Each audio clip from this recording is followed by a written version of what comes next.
you had to take before the playoffs that the Luka and LeBron pairing would bring a title this year. Yeah. Obviously, the lack of a big, the team just wasn't fully constructed in order to win a Yeah. championship this year. Yeah. They need to make changes.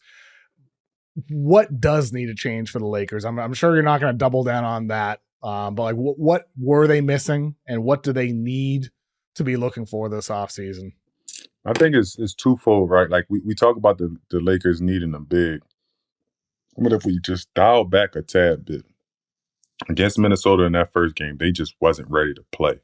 That had nothing to do with a big. They weren't ready to play, right? Like just the game, it just didn't seem like a playoff game. And you had JJ go back and say, I don't know if I had the guys ready to play, right? Game two, they win. So it's 1-1.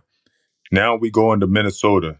Game three, they were up 11 in the fourth quarter of that game, which should convert it to a win.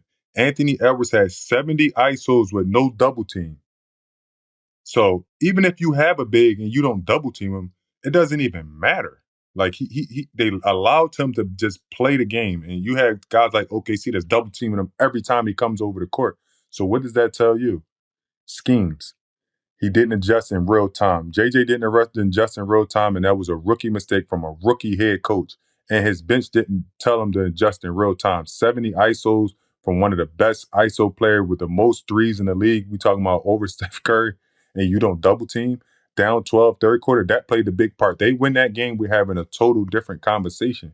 So I think that, yeah, obviously, they definitely need a big, because Luka does well with no bigs at the rim. But Jackson Hayes, he has to grow. It was middle of the season. I didn't think he was terrible, but you kind of threw him into the fire on the biggest stage, and he just wasn't ready.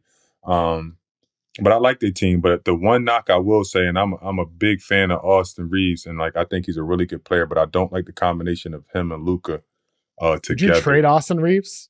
I would trade him because the combination of him and Luka, two guys that don't play defense in that first unit like that, like I think it won't hurt you throughout the regular season, but during the playoffs, when it comes down to being able to find guys that you want to source out, you know what I mean? Like when you're in the playoff, everybody's looking for matchups. Everybody's looking for slow feet guys, and you can't have Luka and Austin Reaves on the court at the same time. I just feel like that combination didn't work when it comes defensively. But I like Austin Reaves for their team, but I think you can get some more utility guys. You can get another big, and you could just move on.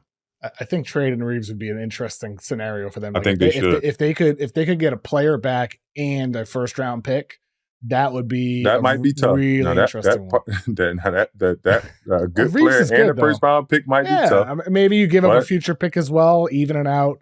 But I think Reaves has a lot of value because he's a good player, like you said, and with more touches, he could do a lot. Let's move on. If I was Minnesota, I would look at Austin Reaves. I think Minnesota is actually a good idea for him.